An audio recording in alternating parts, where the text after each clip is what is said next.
The incident occurred on a Tuesday afternoon in the quiet, sun-drenched backyard of a two-story colonial home in the Oak Crest subdivision.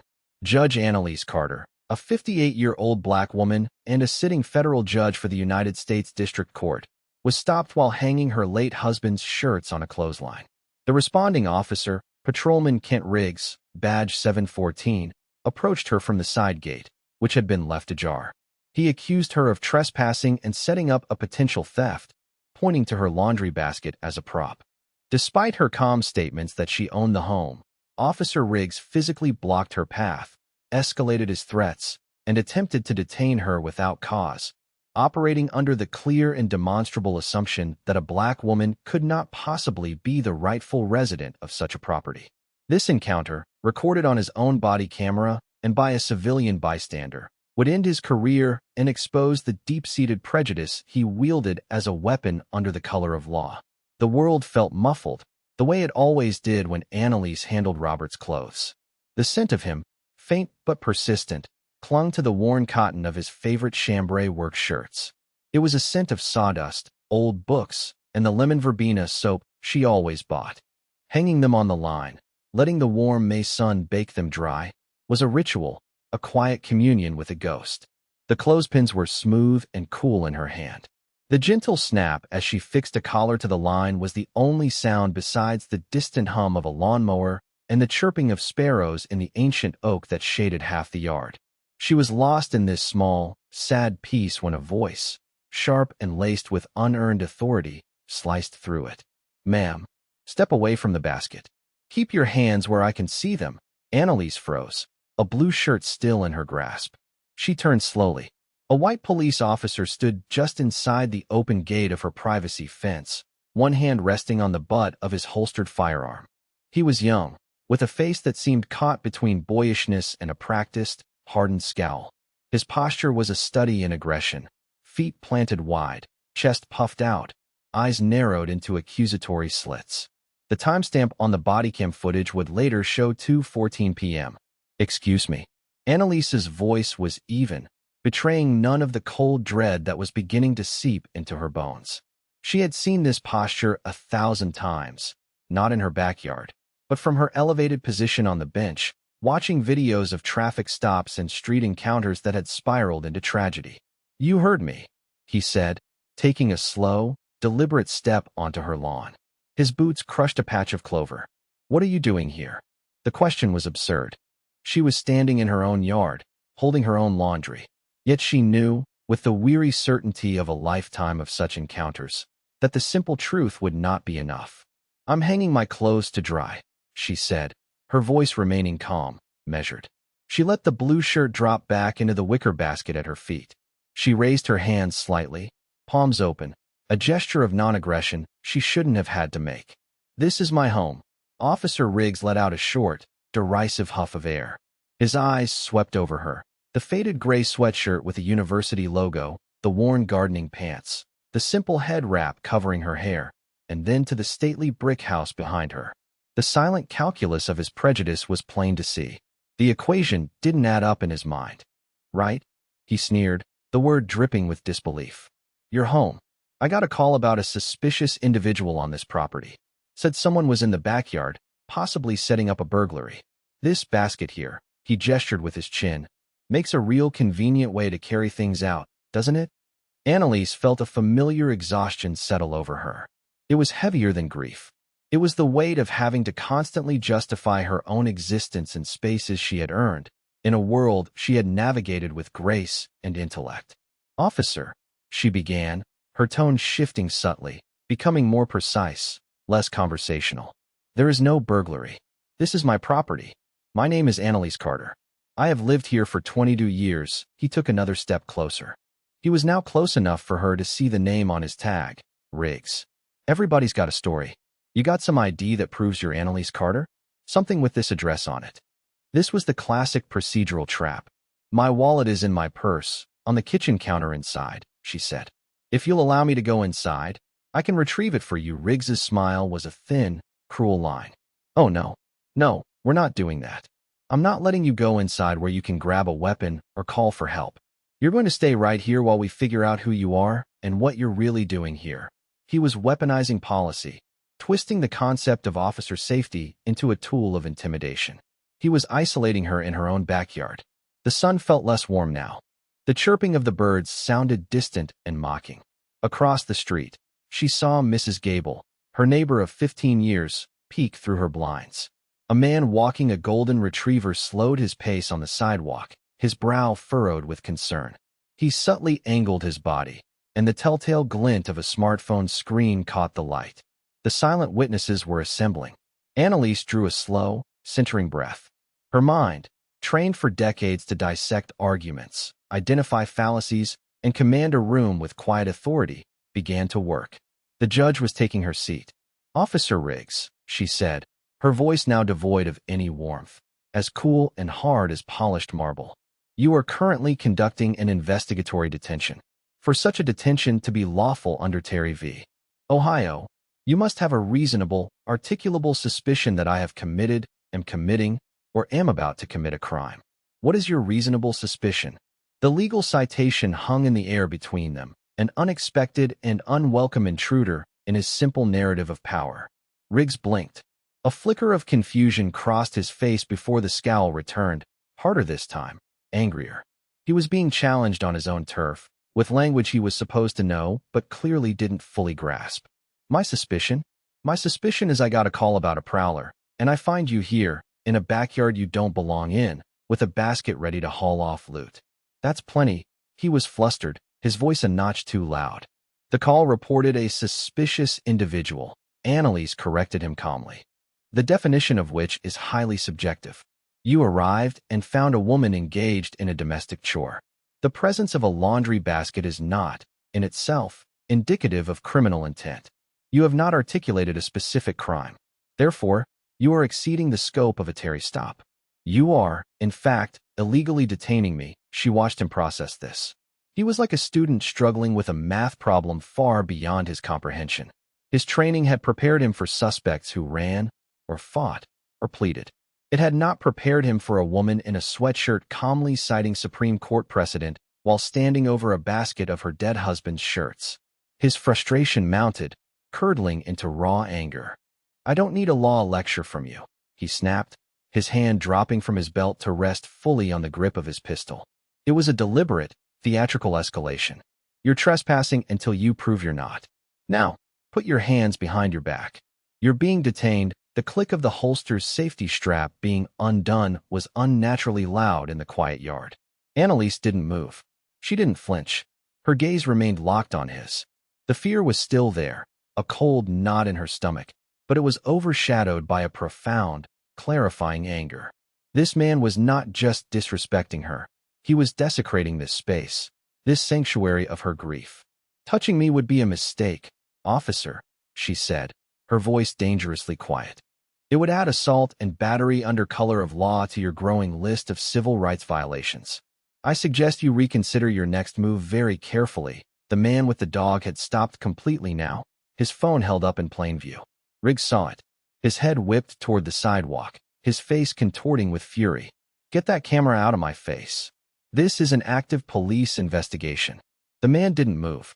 "It's my right to record in public, officer." Riggs turned back to Annalise, his face flushed a blotchy red. He was cornered, his authority challenged from two directions. He made the choice that men like him always make. He doubled down on the weakest-looking target. "That's it. You're coming with me," he snarled, reaching for his cuffs. "We'll sort this out at the station." Annalise knew this was the precipice, the moment where things could become irreparable. She had given him every chance to de-escalate, to listen, to simply be a competent officer of the law. He had failed at every turn. It was time to end the lesson. "Officer Riggs," she said, her voice ringing with an authority that had nothing to do with volume and everything to do with a lifetime of command. "I'm going to say this one last time. You are on my property. You are detaining me unlawfully. And you are creating a significant legal and financial liability for yourself and for your department." She took a small step back, toward the worn wooden bench near the rose bushes. "In the pocket of this sweatshirt is my wallet. It was a spare I kept in my gardening apron. I will retrieve it now, slowly. It contains my identification." Riggs hesitated, his hand hovering over his cuffs. The mention of a lawsuit, a financial liability, had struck a nerve. It was a language he understood better than constitutional law. Fine, he spat. Let's see it. But you make one wrong move, and I swear, I have no intention of making any wrong moves, Annalise interrupted, her tone icy. I never do. Her movements were deliberate, telegraphing every intention. She reached into the deep front pocket of the sweatshirt, Robert's old sweatshirt, and her fingers closed around the familiar shape of a thin leather card case. She pulled it out and held it up. It wasn't a driver's license she presented. It was something else entirely. She flipped open the case. Inside, behind a clear plastic window, was a gold-embossed credential. The Great Seal of the United States gleamed in the afternoon sun. Below it, in crisp, official text, were the words, United States District Court. And beneath that, her name and title, the Honorable Annalise Carter, United States Judge. Time seemed to stop. The body cam footage would later show Officer Riggs's entire body going rigid. His eyes, which had been narrowed with suspicion, widened in disbelief. He stared at the credential, then at her face, then back at the credential. The color drained from his cheeks, leaving behind a pasty, sickly pallor. The arrogant enforcer evaporated, replaced by a terrified young man who had just realized he had threatened to arrest a federal judge. In her own backyard. Oh, he breathed. The sound was small, pathetic. Oh my God, Annalise said nothing. She simply held the credential steady, letting the full weight of his catastrophic error crush him. She could see the frantic thoughts racing behind his eyes. The internal affairs investigation, the public humiliation, the end of his job, the potential for a federal lawsuit that would ruin him. It was all there, a future of consequences laid bare in a single, silent moment. The man with the dog on the sidewalk lowered his phone, a slow smile spreading across his face. He'd captured it all. Mrs. Gable's blinds snapped shut across the street. Officer Riggs, Annalise said, her voice now carrying the full, resonant power she used in her courtroom. You asked me to identify myself. I have now done so. You have no further cause to remain on my property. I want you to call your supervising officer to this location. Right now, her command was absolute. There was no room for argument, no space for defiance. Riggs fumbled for the radio on his shoulder, his hands shaking so badly he could barely key the microphone. Dispatch. I need a supervisor at 124 Willow Lane, he stammered, his voice cracking. Routine matter, Annalise's eyes narrowed. Tell them the truth, officer. Tell them you have unlawfully detained a federal judge and require immediate assistance from a command-level officer. The blood drained from his face entirely. He looked like he was going to be sick right there on her lawn. He keyed the mic again, his voice a hoarse whisper. Dispatch, escalate that. I need a sergeant here. Now. I think I made a mistake. The word was so small, so inadequate for the chasm of prejudice and incompetence he had revealed. Annalise lowered her hand, tucking the credential back into her pocket. She walked over to the wicker basket and picked up the blue shirt she had dropped. She turned her back on him, a gesture of complete dismissal, and began to hang it on the line. The snap of the clothespin echoed in the sudden, profound silence of her yard. The 10 minutes it took for the supervisor to arrive were the longest of Officer Riggs's life. He stood frozen on the grass, a statue of pure panic. He didn't speak. He didn't move. He just watched Judge Carter as she methodically, calmly, continued to hang her late husband's clothes. Each shirt she pinned to the line felt like another nail in his coffin. She moved with a purpose that unnerved him, her composure a silent, damning indictment of his own chaotic aggression. He could feel the bystanders' camera still pointed at him, feel the unseen eyes of the neighborhood. The hero of his own story just minutes before, he was now the villain in a video that was likely already being uploaded. A patrol car, followed by a black SUV, screamed down the street and pulled up to the curb, lights flashing but sirens off. A man with sergeant's stripes on his sleeve, older and with weary eyes, practically jumped out of the car before it had fully stopped. He took one look at the scene, Riggs standing ramrod straight and pale as a ghost, a calm black woman hanging laundry, and a man across the street filming, and his face hardened with dread. Riggs. What the hell is going on? The sergeant barked, striding toward them. Riggs couldn't seem to form words. He just pointed a trembling finger at Annalise. She. Judge.